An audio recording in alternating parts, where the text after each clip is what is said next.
gonna bring up that,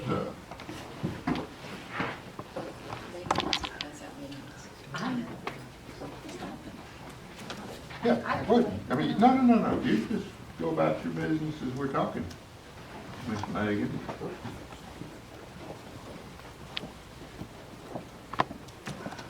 That big utility box.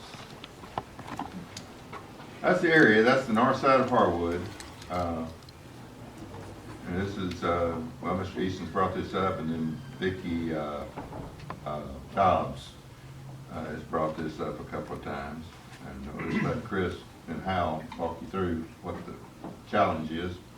The Harwood Road right-of-way here is a bit of a challenge. I mean, if you drive that and look at that, you can say, well, it looks like every other road right-of-way in the city.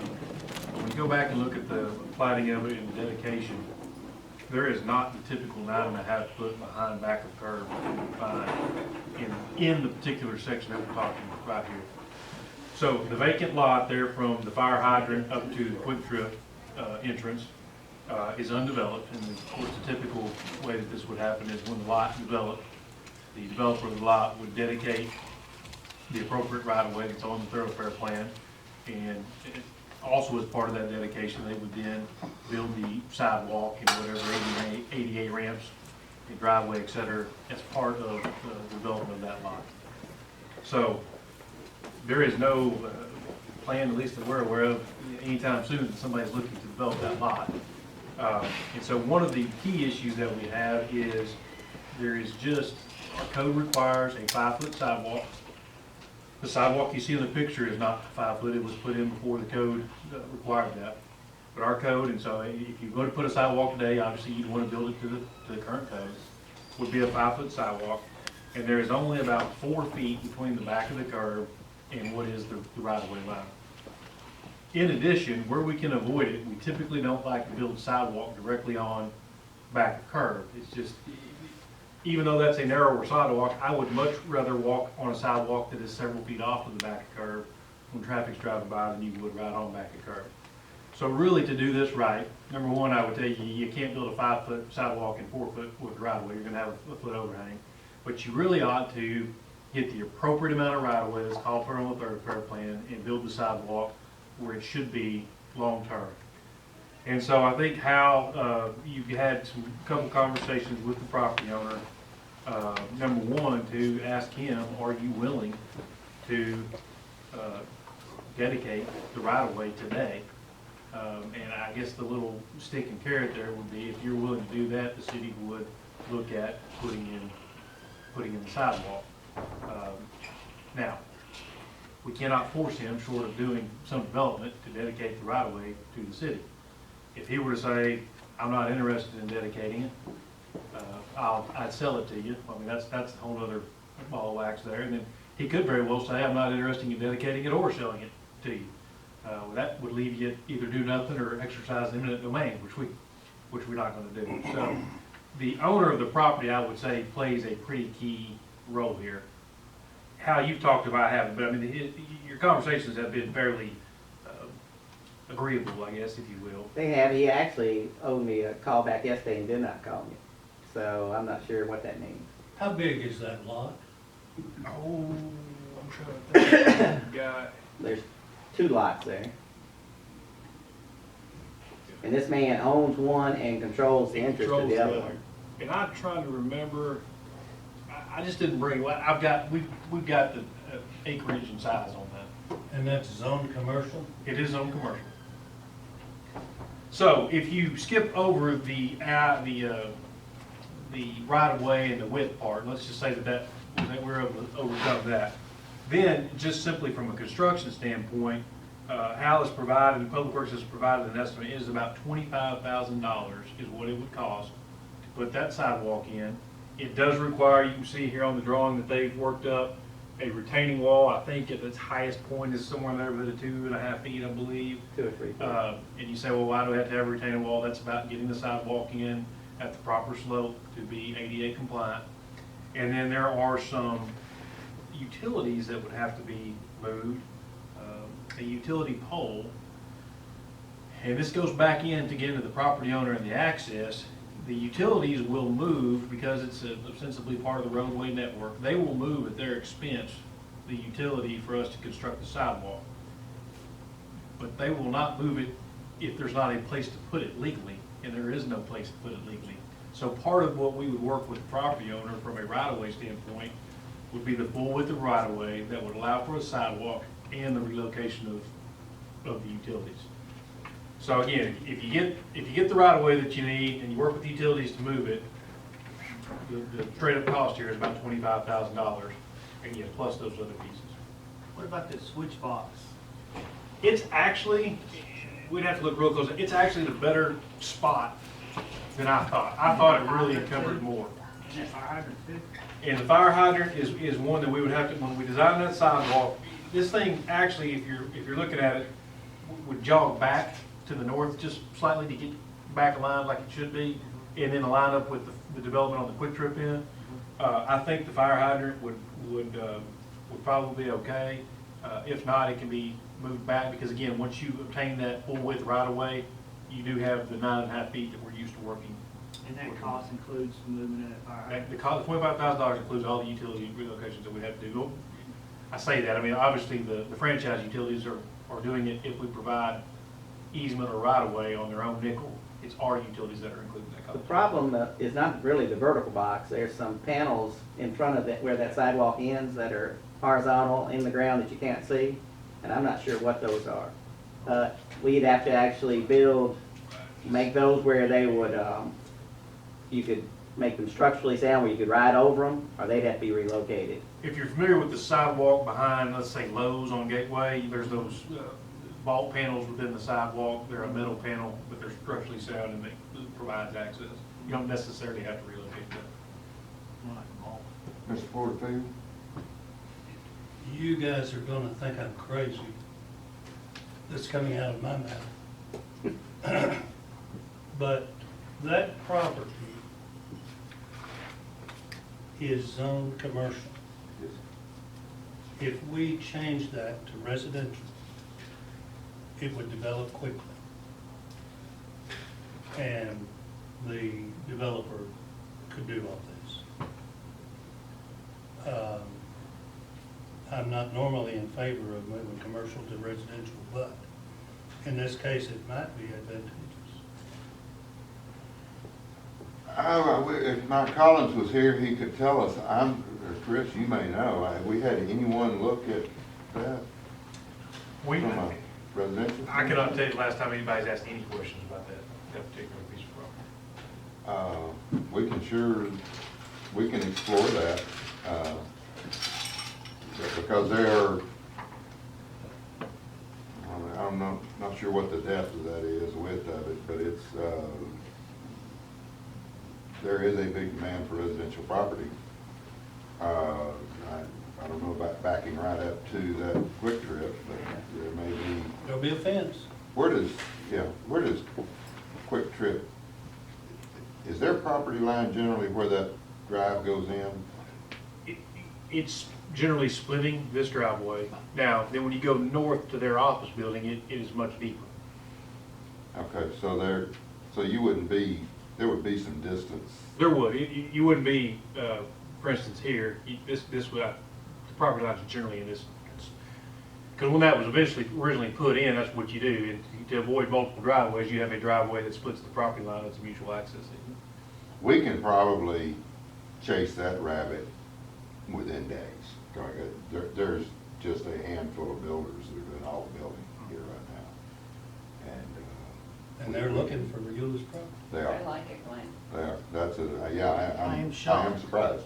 I am too. I can't believe it came out of my mouth. I am totally shocked. Take your temperature. Write that down. What's the date and the time?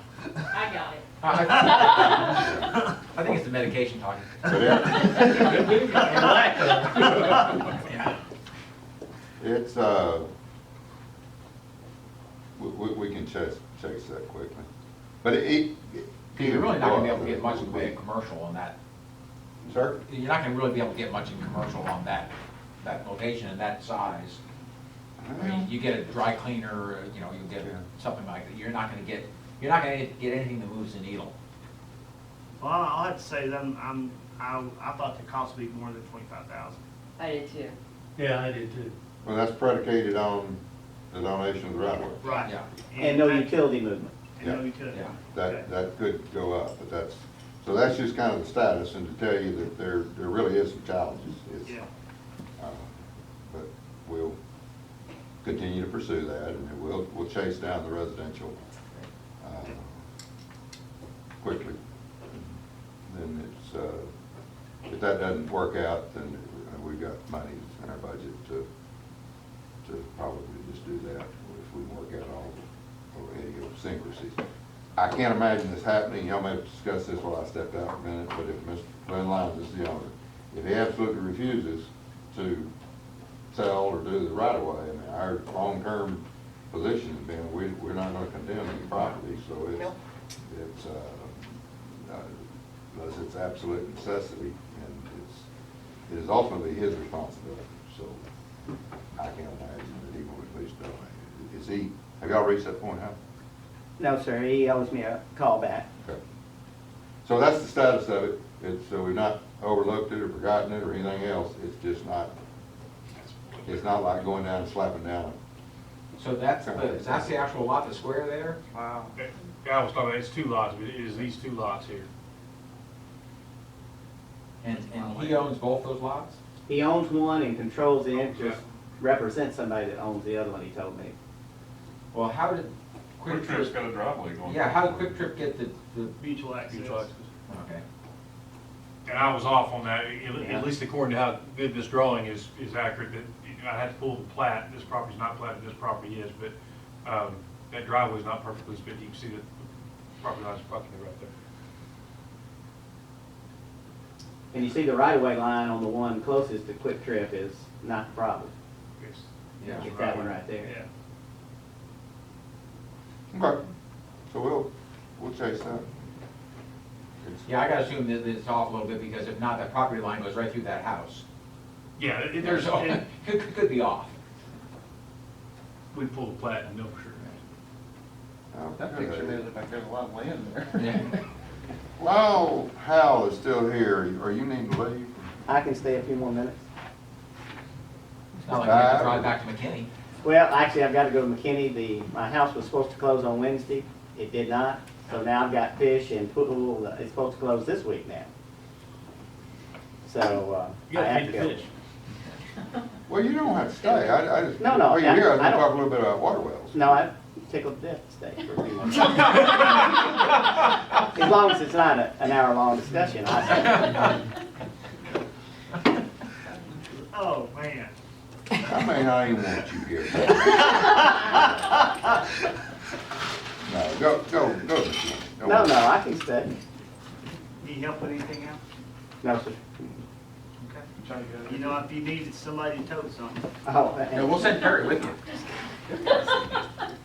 Megan, I'm gonna take Loretta, I think. I was watching this, and I'm ready whenever you are. Yeah, well, we're gonna keep going, and Megan's gonna come around and take your order. Okay. And, y'all know how important Megan is to us? Very. Well, apparently she lives here. She lives here. I did, first night. She rescued us Thursday night from, she made arrangements to get us some dinner. Anyway, she's a pretty important young lady. Very important. You know how blushy. Okay. Well, y'all know that we have been in the process of analyzing the wells and looking at, just kind of taking a good, I mean, maybe it's a little bit like the IMS, taking a good pulse of our water wells and the aquifer in general in the system. And it's also like the IMS in that we do not have the final report back from the consultant yet, but we are nearing that.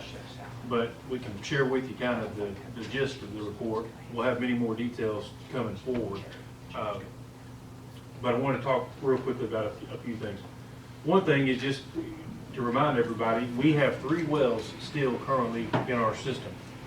And if you hear Hal or any of the public works guys talk about them, they'll call them Fuller, North Main, and Far North. Well, that's where they actually reside. So The Fuller well is there behind Sonic on Main Street in Fuller Drive. That's when we just bought the little house next to it. That is that one. North Main is actually where the 1 million gallon water tank is, and that's the tank that has legs on it rather than a solid base. They're on Main Street, just a little north of Harwood, next to the apartment complex.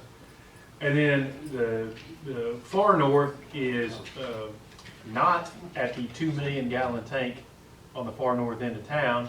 It is just past Mid-Cities. There's a little shopping center. I think Mike showed you not too long ago. There's a new snow cone stand that came into that little strip shopping center. It is right there. It's a ground storage tank, just like the Fuller well. So if you drive up Main Street, it's pretty prominent. You can see that ground storage tank sitting there. All three of those wells are, and you can see their actual depths there, but they're in the neighborhood of 1,800 feet deep. So one of the things to keep in mind when we're talking about wells is you really are looking at probably anywhere from 18 to 14-inch diameter casing hole that's going almost 2,000 feet into the ground. And sometimes, I know it's been frustrating, Gary fusses at me sometimes, when we talk with water well people and water well drillers and people that work on wells, they often won't give you many guarantees. Part of the reason they won't give you many guarantees is they're working in an 18-inch or 14-inch hole 2,000 feet below the ground. So it is pretty interesting. That's not straight. conditions. And we always think that it would be a straight shot in the earth. It could be off, the end of it could be 50 feet skewed or more off the top of the hole. There is a casing that is inside the well hole. So imagine that they drill a hole and then they put in this pipe, casing or pipe. And the casing does not go all the way to the bottom of the hole. It goes most of the way to the bottom of the hole. And again, it looks like all three of these are 16-inch casing with the exception of Fuller that is a 16-inch, and there's a part that has been repaired that has narrowed down to 14, and that is at 1,200 feet in the ground, that little section that has been narrowed to 14. And they have a pump. The way our wells work is at the bottom of that, near the bottom of that hole is a pump that is a submersible pump, and it, when the well's turned on, sucks water from the aquifer and transfers it back, back up through the well, and then into those ground storage sites where we have booster pumps and you get the tanks that stores the water. One of the things that we'll talk about even more so when we get the results, but just to plant a little seed here, we occasionally talk about taste and odor issues or complaints. I know Mr. Bynum, we talked about that. There can be a couple different reasons for that. At the Fuller well, we'll talk specifically about. But one of those issues is we get roughly 80% of our water from the Trinity River Authority and 20% from these wells. The Trinity River Authority treats their water with a chloramine, which is, they've kind of kept up with technology through the years in water treatment. And in the city, we still use chlorine, but it's free chlorine. Those two treatments are not the same. It's not that they're necessarily bad or worse, it's just one is a little more modern than the other, and that causes some issues when you blend that water, because you are blending two things that are not exactly the same. That condition can be aggravated during weather events. So if it's hot particularly, that blending is even aggravated a little bit more. So sometimes I think people think, well, when we turn the well on, we don't get good water. I mean, the well water is actually excellent water. But there's an issue there in two different treatments. One of the things that Hal's looking at, we're looking at with the well consultant, and it's not something we're recommending now, but to again, plant a seed, we may need to look in the future at converting from free chlorine to the chloramine system at our wells so that we will more closely match the Trinity River Authority, and that would eliminate some of those issues. At the Fuller well, today as we speak, the far north and the North Main well are running, providing water to the city. The Fuller well is not, and it's been down for some time, and it's because we were having trouble getting good quality water out of that. That's one of the things that precipitated this report, to look at the Fuller well, but then also to look at the system in whole. Specifically what they have discovered at the Fuller well, I'll flip to my next little graphic. Here's a little graphic of a well. So there's the casing we talked about. coming down to the submersible pump. And you can see here what they're calling the Glen Rose Formation and the Trinity Aquifer. We have Trinity Aquifer wells. They're of such depth that they are Trinity Aquifer wells. One of the questions that we often get is, well, how long is this well good for? What is the life of this well? The Trinity Aquifer itself is in great shape. I believe the consultant told us the other day that in the history of recorded aquifer levels, however many years they've been doing that, it has declined less than 1%. So I don't want you to have the idea that our wells are in a water source that is drying up and going away. He actually said it was drought proof, Yeah. which for a geologist to say that, I was shocked. But he said it was, that aquifer is drought proof. It's not going anywhere. And it's good water. I mean, you would think of that as artesian well. I mean, that, growing up, if you could get artesian well water, it was the finest water available. So we should That is start our bottling water. it and Put a label on it. selling it. A lot of people do. Euless water. Now, the Glen Rose is not. And that really is where our issue, to go back to Trinity, I mean, that's a good water. It's not going anywhere anytime soon.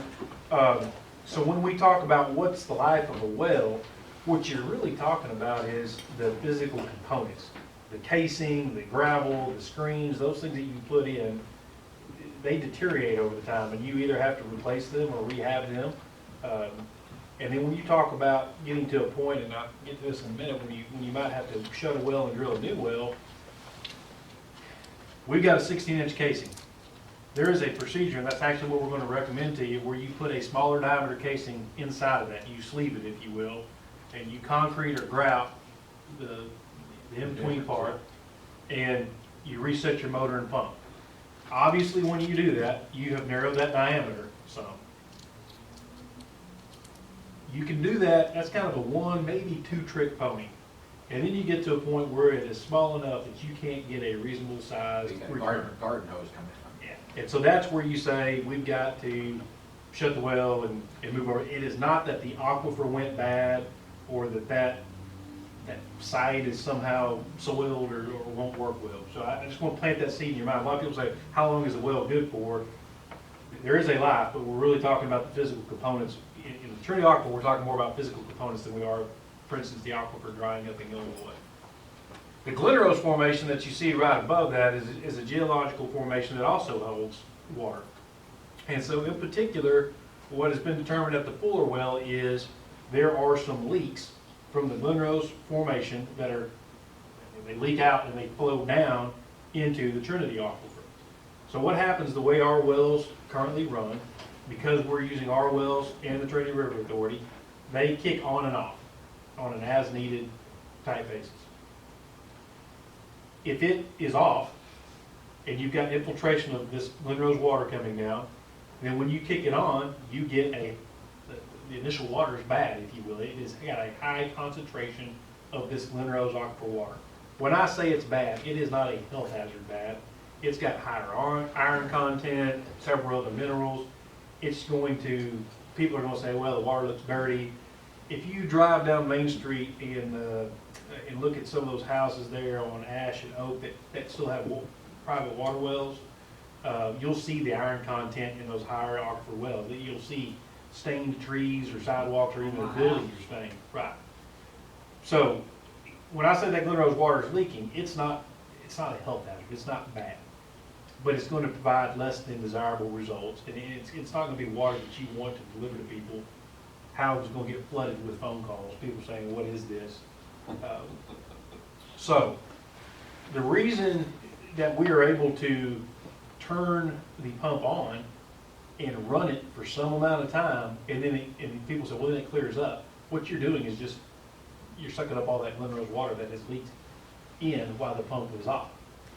So this occurs over and over again. The well goes off, you get infiltration, you kick back on. So I guess one thought initially, Hal, was, oh, yeah, one way to do this is to turn the pumps on, determine how much time you have to run it in a bypass mode, where you're basically discharging the water into the storm drain or a creek until the water clears, and then you flip it back over into the well system. Well, that's pretty inefficient, especially in the drought that we're in, from number one, just a water use standpoint, but also you've got electricity turning the pump and motors running, you got wear there. So really, the better fix is to go in, and what we're gonna propose is to re-sleeve that 16-inch casing, in this case with the 14, is it 14 or 12? 14. Inch casing. So they pull the pump, they pull the motor, they install 1,800 feet worth of sleeve. There's actually a concrete that is pumped down the hole all the way to the bottom of the well, and then it mushrooms or pillows back up through the space between the old casing and the new casing, and comes back out the top, and that's how the concrete guys know that they've completely filled that cavity. If you don't fill that cavity, the water that was leaking in is just gonna continue to leak and fall back into it. So you've got to gripe that cavity to stop that. We've actually performed this procedure before, I think it was in 2006 at the far north well. I think our consultant would give you odds in the 80% range, and that's that part about nobody will give you 100% guarantees because you're doing this work in these conditions. But clearly, if done right, that should be a workable solution that then gets you many, many, many more years of life because you've got new casing, you've stopped the infiltration from the upper aquifer. Now, can your motor burn out in a few years? You have to replace the motor. I mean, there's always going to be maintenance. But we believe by spending the money at the Fuller well that it can be back and up operational and give us many, many years of good life. That price tag is about $325,000, $350,000. That In presumes comparison to drilling a new well. a new well is about $2 to $2.5 million. Wow. Now, here's the other kicker on a new well. At that site, we've got a 500,000 gallon ground storage tank. We've got 3 or 4 pumps, I think 3 pumps at that site, a pump house, chlorine room. You have this other infrastructure that is not contemplated in that $2.5 million. So if we just went over here on the golf course somewhere and drilled a well, that $2.5 million number that they'll give you is to drill the well. That's not the additional infrastructure necessary to really put that water into your system. The next logical question is, well, someday, if we do this trick now and it works great and it works for 30 more years, we can't put another smaller diameter pipe 30 years from now. So the real question is, well, could we drill another well at that site? Yeah. Hal talked about that you don't think of a well as a straw that's perfectly straight. It actually has some deflection. There is a method by which they can measure that deflection. And if it falls within a certain range, cut to the end of the chase, we know that it is possible and in fact very, very likely that we can re-drill a well on that Fuller site. And sometimes, I'll just tell you that I didn't have this in mind. When you talked about, Tim, that we bought that house, I mean, that was more of a kind of a security and all. Right. The reason that we could actually get far enough away from this current well is it could be, it's because we bought that house. That actually creates room. It's gonna be somewhere between 60 and 150 feet from the existing wellhead that you have to be. Now, jumping back over on drilling other wells, the other thing besides the cost and the infrastructure is, you'll remember with TCEQ, we have wellhead protection zones, and we have easements that we have to have from certain wells. As the city develops, it becomes very, very difficult to go find a new well site. Number one, where's that property gonna be? How is it hydraulically in your system? Is it at a good location? I mean, there is a reason that a lot of these are on Main Street and those elevated tanks are where they are. They're the higher points in town. So you got those considerations. What would it do to adjacent development? How much of a clear zone, if you could find enough of a clear zone, you could potentially locate a well there, but what would it do to the future development potential of the property around it? So there's lots of little factors as far as maybe jumping out and drilling a new well. It would make you want to, as much as you possibly could, if someday you needed to drill a new well, do your very best to drill it on the existing site where all those questions have been answered. But I'm, To take out the old casing and put a new casing, I mean, I know you got 1,800 feet, but I asked that exact question, and the answer to that is you can't, because over the, I think the Fuller well itself was 63, if I remember right. It is holding back that drilling the earth. I mean, because It would you've collapse submarked on that, itself. it's Yeah. basically collapsed. the other 2 sites, I'm not sure there's enough space to Yes, put they are another pretty small. well at the other 2. They're pretty small. So if you go to a 14-inch, then do you really need to turn it off, turn it on, turn it off? Can you just keep it on since you're, Well, it will always Volume will be have to similar? cycle on and off depending on demand. But part of what this study is doing also is giving us some recommendations on how to run that most efficiently. So there are some things we can do. We talked the other night about the SCADA project that y'all had previously approved, and we're putting the SCADA equipment. There's some things we can do monitoring stuff in which you try to minimize that on or off and how that comes on and off.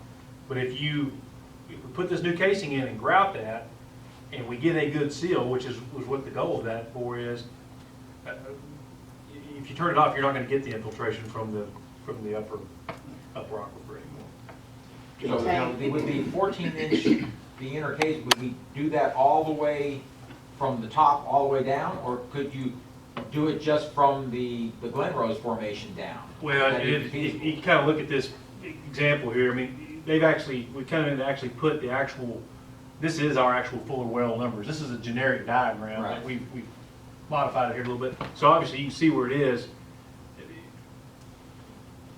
You want to make sure you get a good seal, but we're talking, it's at the bottom. It's at the 14 to Yeah. 1600 foot level. Yeah, it's not as though it were up here. And the holes that we've got down there that are causing the problems are the current holes. I mean, the age of the rest of it above it is gonna happen the same Well, way. that's true, yeah. So if you're gonna do it, every time you do, if you put a foot patch or a 1,000-foot patch, you gotta pull all that out, and that cost is the same. Yeah. So the funds are in our budget to do the, I'm sorry. Chris, go back, if you will, and talk about that chlorinization thing. Oh, okay. I kind of missed what you said. Both TRA and the city puts chlorine into the water. There are health requirements, state requirements. We have to maintain what is a chlorine residual and throughout the city. And we actually test for that. House guys pull tests on a regular basis, actually a weekly basis, and we send those off. And that's what results in, when we do that annual water quality report, the CCR, that is a compilation of a year's worth of those tests. But we are testing that weekly and bi-weekly in cases.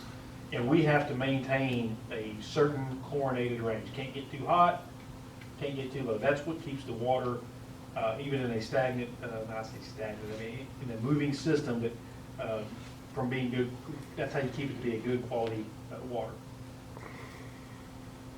Years ago, the Trinity River Authority used free chlorine, and that is what we currently use. And by free chlorine, I mean, it's a gas coming out of a cylinder, but it is what they call a free chlorine injected into the water at the wellhead before it goes into the distribution system. Over time, Trinity River Authority and many large water producers have upgraded their treatment facilities. So Trinity River Authority, and I don't know exactly the year, but actually it's been several years ago, went from free chlorine to a chloramine, which is, it's still chlorine, it's just done different and placed in different and slightly different chemically. So that's the main treatment on their water. They also have a couple other treatments that they do at the plant. They use ultraviolet and ozonation. But those two treatments have no residual through the system. They're just kind of a point of treatment.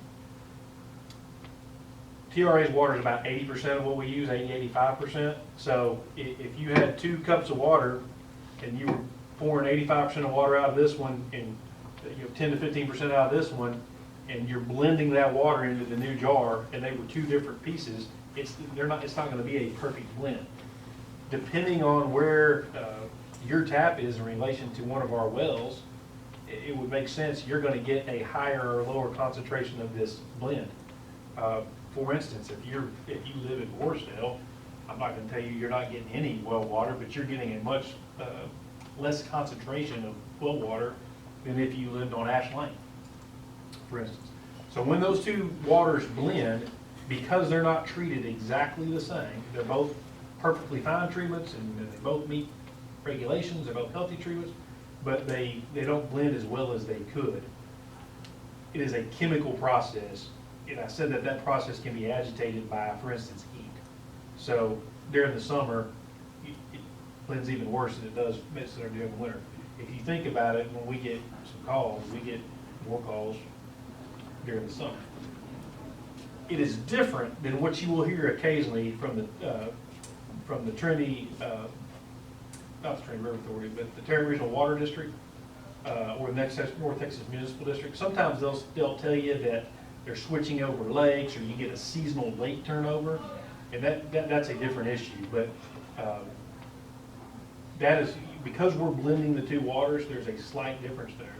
So again, what I was saying is to plant a seed that this consultant has looked in, and we will be looking at hard, and it potentially will be bringing a recommendation at some point in time to council, that we look at upgrading our free chlorine injection to chloramine injection, so that it would do nothing more than more closely match Trinity River authorities. Chris, do we have any idea of the cost of that? And that's why we're not ready to talk about it yet, because there's some costs. I really don't think the cost is that much, but there's some additional training for your workers and some different additional expertise that you have to. So we need to understand really, before we just leap into that, we need to understand really what the. If we can improve the taste of the water in Euless by doing that, we need to do it. Well, especially, I live near one of those, and Yes, you we feel like do. you could chew the water. I mean, Well- it's, You bring up a good point too, Tim. I live in Wilshire, and lives in Morrisdale. My water in Wilshire tastes better than bottled water. Yeah, not the same way. I used to live on Boxwood Court, and I noticed exactly what y'all were talking about. Been in Morrisdale 17 years. I've never thought the water tasted bad. yeah. Now moving to where I live now, I mean, it's still great water. It has a little different taste. And that's My mother, Yeah, a little bit different days. my mother's neighbors, and my mother's friends, Lord have mercy. And Gary hears it from me all the time, you know, and, Mom says, well, and I said, Mom, I hear you. Well, and I said, Mom, I hear you.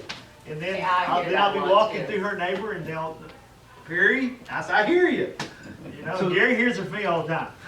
So I've heard from my folks that live up in that corner of sediment in the water that's clogging up their sprinkler systems or their shower heads. Is that kind of the same situation Well, I've then? never had that. I haven't ever had that problem. They're just south of Ash, west of Maine.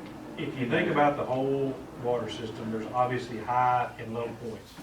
So you do have naturally occurring sediment. I mean, the reality is you have pipes that degrade over numbers of years, and we just talked about some casing that's degrading. The hardness causes sediment Yeah. buildup too. Yeah. And so what happens to sediment? I mean, sediment travels through the whole system and Right. goes to the low point of the system. That's where it settles out. So what we've done over the years, this goes back to, I know it goes back to Brady Byers, it may go back even further than that. There are places around town where we have like a blow off, where we know, this is a very, very low point in our system, and so sediment's gonna tend to accumulate here, so they actually go into the pipe, they tap the bottom of the pipe, which would make sense, and they have a little blow off flush valve that on a routine basis, as part of routine maintenance, it's not perfect example, but I liken it to, you're supposed to go out to your hot water heater every once in a while, put the hose to it, and flush the bottom out of it. I don't know how many people really do that. So we do that, and Jeremy, that, on some level, that's always going to occur. I mean, Gary had said earlier, our infrastructure was in good shape, and that's true. I mean, it's man-made material, it's degrading over time. It will always occur on some level, and we take steps to try to keep that from being an issue. Typically, when you see what you talk about, where somebody has something like that, if you had a water main, a large break, you may have some complaints about somebody, and it's just when you have a break, you tend to get some things in line. That's why we flush the lines so much if we repair a break. The sediment is, Eddie mentioned this a while ago, there's different kinds. Part of it is hardness. And our well water is much, much softer Yeah, than our TRA water. yeah, definitely. It's actually higher quality water in my mind than the TRA water. So there's money in the budget that's proposed to do this rehab of the Fuller well. At some point in time, we would need to do the North Main, it's the 1400 that would need the same thing. So kind of our starting point with this was, do we even need to be in the well business? One reason I wanted Hal here, and he had to leave, was because Hal started out from a position of kind of being an anti-well. He'd say, no, I'm not anti-well, but he it is much easier to run a water system if you have one source. It is much easier. And there's constant problems, there's nothing cheap, nor is there anything guaranteed. A pump motor, $80,000 probably. And we replaced There were several. several of those. It is very, very expensive.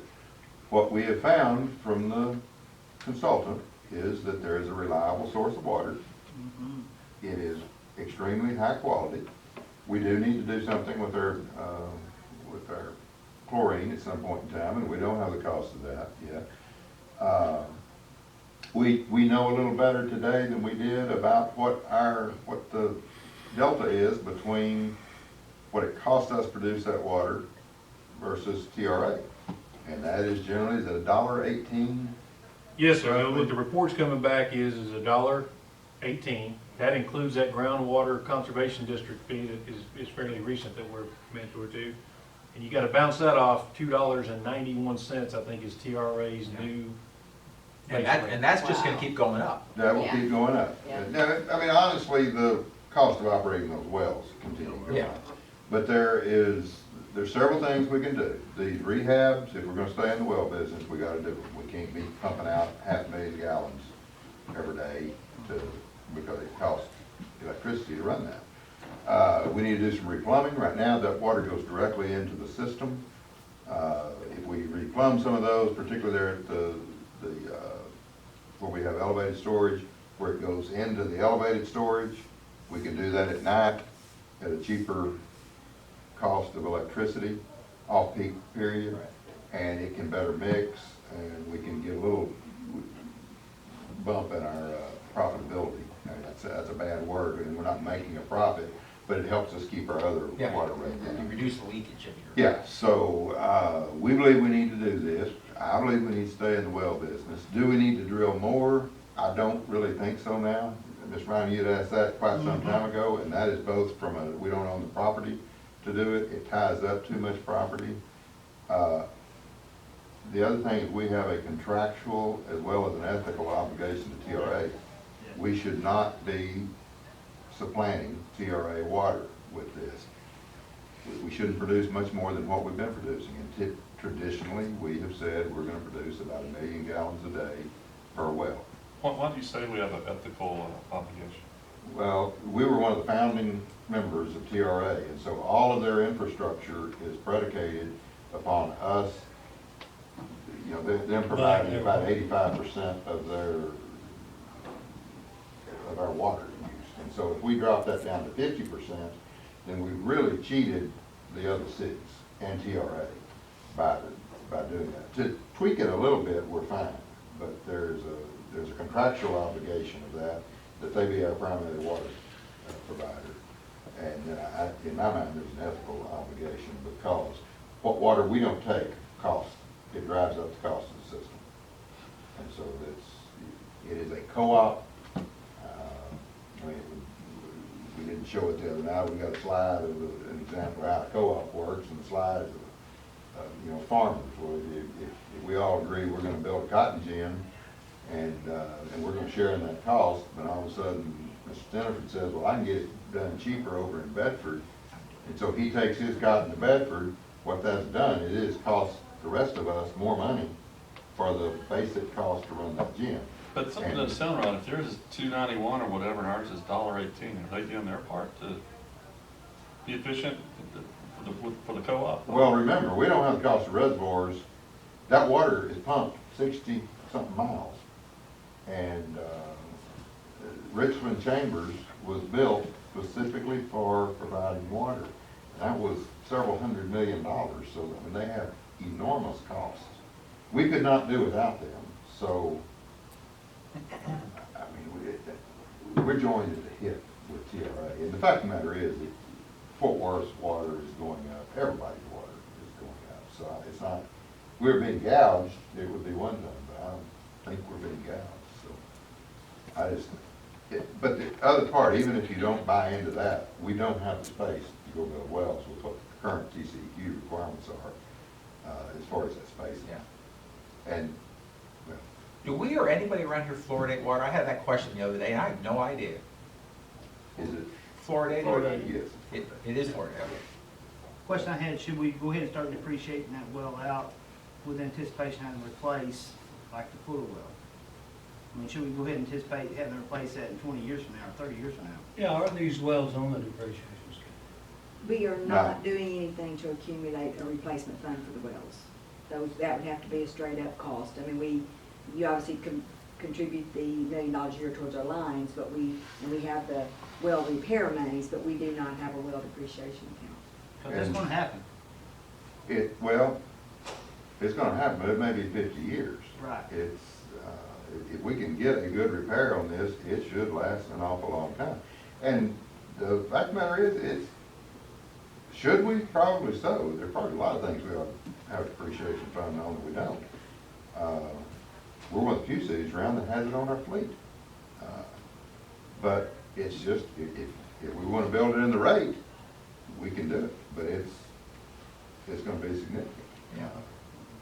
So, I that's hear just, you. I hear I you. mean, we've known that for a long time. There's no surprise Right. here. Right. And, But if it lasts 50 years, I can see why we probably don't need a depreciation schedule. Or if it is a rate on a 50-year schedule, it may be a lot lower than what we think. And then the alternative, whoever that would be 50 years from now would have to issue the bonds, and then obviously if the projected life of it was another 50 years, you could amortize that out, probably not 50 years, but 20 years or 30 years, whatever they might From an choose. accounting standpoint, though, I mean, what's your thoughts then?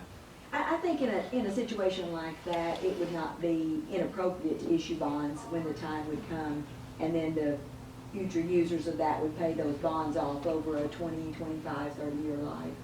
well, we You know, don't something else you gotta remember streets, that 50 years from now, Yeah. drilling technology, it's a completely different world. I mean, you know, what they can drill today for gas wells and all these different wells is so completely different than what they could drill 50 years ago. 50 years from now, who knows, they have laser drilling and, you know. We'll be fracking water wells. Yeah, that's right. Yeah, and who knows what interest rates would be, then, but Yeah. right now, it's about $85,000 per million. So if you were looking at 2 million, you'd be looking at $160,000 or $170,000 annually. And that in our budget, which is a $20 million budget, is not that much. So I mean, you would only move the needle on your rate a minimal amount to cover the cost of that new well from the form of a debt issuance. And that would obviously be serving the ratepayers that would be using that for the next 50 years.